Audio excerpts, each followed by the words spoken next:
Bienvenidos al segundo bloque. Como siempre, es momento de hablar de chamamé y para ello, el chamamésólogo. Manuel Durán, ¿cómo le va, caballero? ¿Cómo está, Marcelo? Bienvenido. Un gusto. Bueno, le dedicamos gran parte del primer bloque quizás a uno de los músicos más importantes de este último tiempo. Vos sabés que me contaban aquellos que más conocen, de muy joven fue a representar a la nación chamamecera, al viejo continente, y portador de un apellido, porque Flores no deja de ser un apellido ilustre para el chamamé, con todo lo que eso conllevaba, ¿no? Siempre con la sombra del padre atrás, pero supo hacerse camino en la música. Hacemos referencia a Nini Flores. Sí, sin duda. Sacó él su propio sello de maestro. Cuando pierde la vida, se había dicho, para que te des una idea, él era profesor, era maestro de fuelle, de música. Por supuesto que tenía unos enormes seguidores, no solamente en su estilo, sino que ahora lo vamos a mencionar ese tema. Cuando se iba a hacer la despedida, se dijo, bueno, desde las 2 de la tarde hasta las 4 vamos a tener chamamé. Bueno, hubo chamamé desde las 9 de la mañana, porque venían a darle su tributo desde la admiración, desde el cariño, desde el afecto y desde el respeto que se sabe ganar el maestro. Y aquí retomo lo que te decía recién. A veces mencionamos que hay artistas, hay gente que hace distintas actividades, pero hay artistas, y el artista toma riesgos. Sí. Y ese riesgo es el que tomó en más de una oportunidad Nini y Rudy, hermanos en la vida y hermanos en la música, cuando incursionan por Francia, por el viejo mundo. Y yo tuve la suerte de compartir algunas cosas con ellos cuando venían, a toda vez que traían un gran amigo de Cacatí viviendo en Francia hace 30 años, Sí. que es el que los guió ahí en París, que se llama Miguel. Miguel, gran cantor chamamecero, que sin embargo se ganaba la vida cantando tango, como corresponde en Europa, a todo aquel que es argentino cantando tango. Algún día porque me vas a tener que explicar, no solo a mí, sino más que nada a los televidentes, ¿por qué el chamamé instrumental fue el que copa el viejo continente? Porque uno mira hacia atrás, más allá que, a ver, el género no lo podés dividir entre canto y solamente música, pero si vos mirás quienes triunfaron en Europa, un Chango Espaciú, Raúl Barbosa, Nini Flores, Rudy Nini, es como que el chamamé instrumental, ese chamamé de salón, fue el que termina conquistando Europa y termina siendo la punta de lanza, por lo menos para el ingreso de otros artistas. Bueno, fue así también desde el inicio en el tango y en el chamamé aquí en nuestro país. Tenés razón, sí. Porque primero comienza con la conquista desde la melodía. Es decir, ¿qué sonoridad familiar tiene esa melodía? ¿Qué nos está contando de nuestro entorno? Dice los trinos de los pájaros, es decir, cuando uno toma una guitarra dice, ¿cuántos pájaros anidaron en ese árbol? ¿Con qué se hizo esa guitarra? Por consiguiente, esa guitarra, en buenas manos, ¿cuánto canto tiene adentro? Totalmente. Y en esos sonidos, en esa expresión, en esas manos del artista, del apasionado, del dedicado, Sí.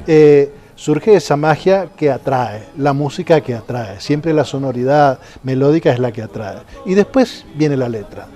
No nos olvidemos que en el chamamé y en el tango comenzaron las letras siendo más bien autorreferenciales, muy apocadas, hasta que después en el tango vino Pascual Contursi, que rompe toda esa costumbre, esa dinámica que había. Y en el chamamé hubieron los letristas desde los años 50 en adelante, sobre todo los que tuvo Cocomarola. Tenemos que mencionar sin duda a Salvador Micheri, pero antes estuvo Julio Chapo y después estuvo Odilio Godoy. Es decir, fue un paso a paso en esa cuestión. Y comenzaron a tener esa proyección cuando la aceptación de la gente fue importante. No nos olvidemos que eran épocas que reinaba la radio. La radio era el centro de la casa, de la familia. Y volviendo a Nini Flores, seguramente la exquisitez de su música, un gran buceador de sonidos, porque nosotros lo conocimos tocando bandoneón y después ya tenía el acordeón también. Y lo cierto es que para medir un poco la figura, la enorme estatura musical de Nini Flores, venía a la vaca atada a la peña porque fue el que primero impulsó la peña de la vaca atada, allá por el 2013. Y venía a tocar acá después de tocar en el CCK en Buenos Aires. Tenía esa humildad, digo, claro. Lo excelentísimo de ser un músico destacado, de tocar en los teatros más importantes, y la humildad de venir y tocar para los amigos. Y lo más interesante era cuando terminaba de tocar y después compartíamos una comida, un vino ahí en la trasnoche. ¿Querés mirar un ratito? Claro, sí, lo vemos. Nini Flores. Nini Flores.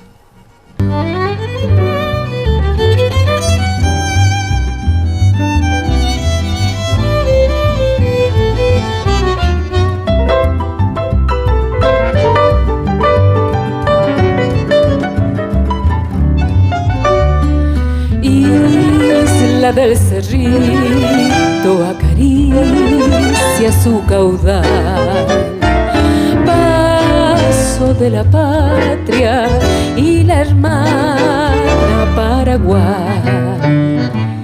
Y los sueños se hacen vida con escamas de dorado, la equivalencia empedrado y tatí. Es la gran naturaleza que da paso a la belleza, cuando el pescador ya goza de cobrar algunas piezas, cuando en toda la ribera, al llegar la primavera, pone su pintura lila en la pachar. En sus bravas correderas el dorado esperará, sea vida o muerte su final, sea vida o muerte su final.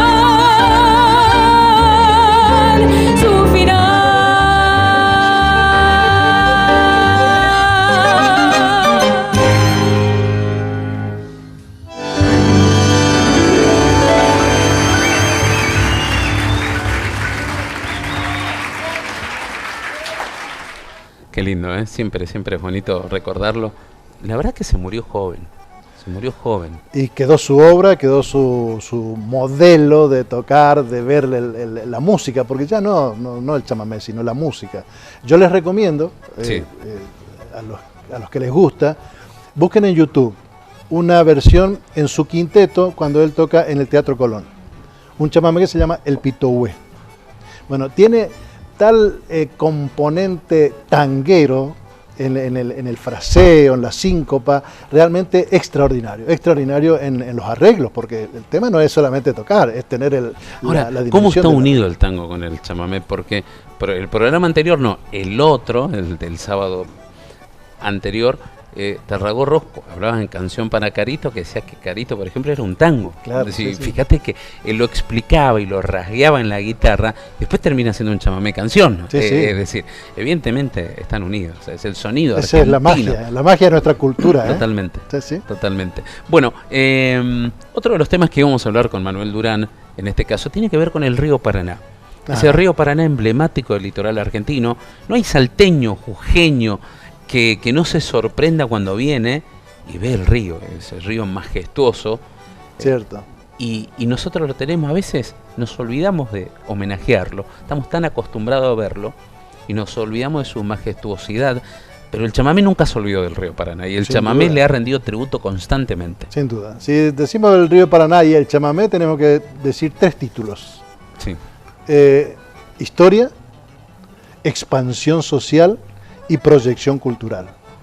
En cuanto a historia, desde los primeros tiempos, las primeras embarcaciones que iban desde los indígenas de acá hacia la costa correntina, para saquear, para invadir, para todo lo que tiene que ver con esa vivencia a lo largo de la historia, incluso previa a la conquista. Y después por el río Paraná también, por el río Paraguay primero, Paraná después, llega don Juan Torre de Vera y Aragón para fundar Corrientes, 1588. El primero que llega a esta región fue don Sebastián Gaboto, en 1527, llega a la costa de Callastá. Claro, o sea, desde lo social en la génesis. Ajá, sí. Y estamos hablando de criollos, ¿no? Porque jamás nos vamos a olvidar de los pueblos originarios, por aquellos supuesto, sí, verdaderos dueños de esta tierra. Claro. Sí, no, pero aparte incluso más acotado por la poca disponibilidad que había en los elementos. Y de esa historia nos vamos a, que si nosotros miramos desde arriba, vamos a ver que el litoral norte argentino tiene una serie de nervios y arterias que van alimentando al Paraná, son tributarios del río Paraná, entonces van dejando sus aguas de inundaciones, de desbordes, de lluvias, realmente lo ha transformado en el Padre Río, y en el Padre Río venimos ahí ya a la proyección social, es lo que ha intercambiado poblaciones, ciudades, puertos, atracaderos para traer la madera, el carbón, los cueros, llevar y traer. Y ese llevar y traer significaba a veces un romance. Y ya significaba que alguien se aquerenciara en determinado lugar. Y ha ido desde el río Paraná, del Alto Paraná, en el puerto de Iguazú, hasta Rosario, un marcado sello chamamecero. Rosario fue un reducto chamamecero.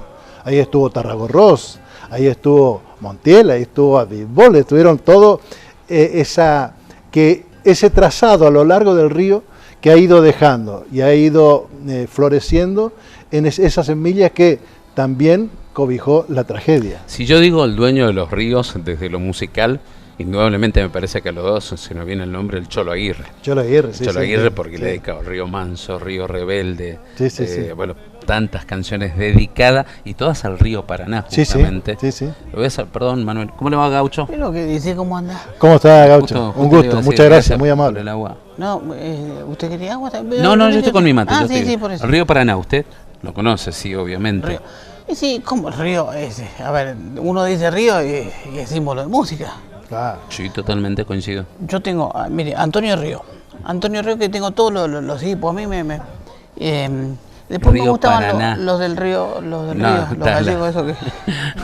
Me tiene un solo tema, eso, no. Bueno, Río Paraná estamos haciendo. Río Paraná Río estamos Paraná. haciendo referencia. Sí, tengo algunos recuerdos de Atajo también, porque me sirvió para practicar un poco de, ¿cómo se dice? ¿Canotaje? Sí. ¿Por qué? Y porque me mandé por unos recovecos. Ustedes lo estaban buscando. Sí, bueno, yo no hacía botón. No le digas así. No, sí, pero ya pasó, eso, después de 10 años caduca todo eso. No. Un malentendido con una estufa. De noche, a medianoche se fue por el río. Sí, bueno, pero prefectura no estaba ahí. Mire qué prefectura, mira. No, un beso grande para... Déjeme seguir hablando, Sí, por favor. Déjeme. Decíamos el Cholo Aguirre. Y todo eso significó una expansión en lo social para el trabajo, para el esfuerzo, para el intercambio, para el romance, para las familias, para la producción.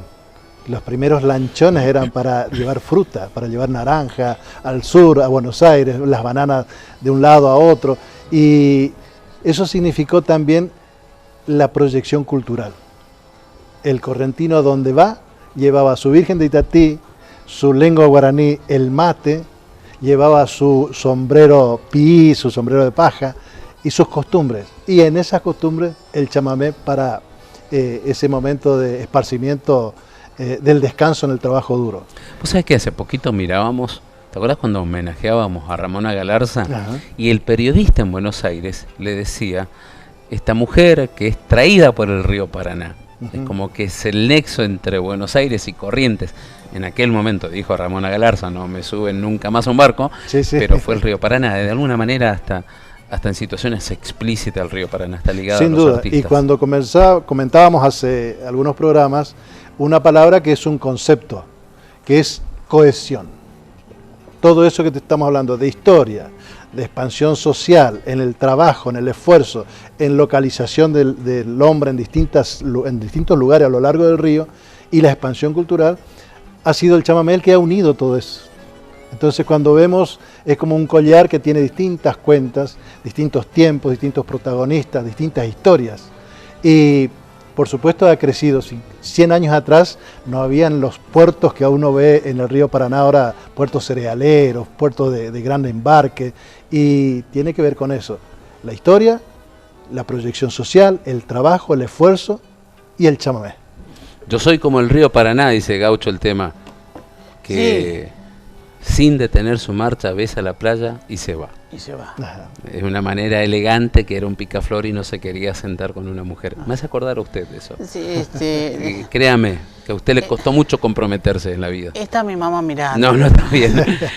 El río y el chamamé.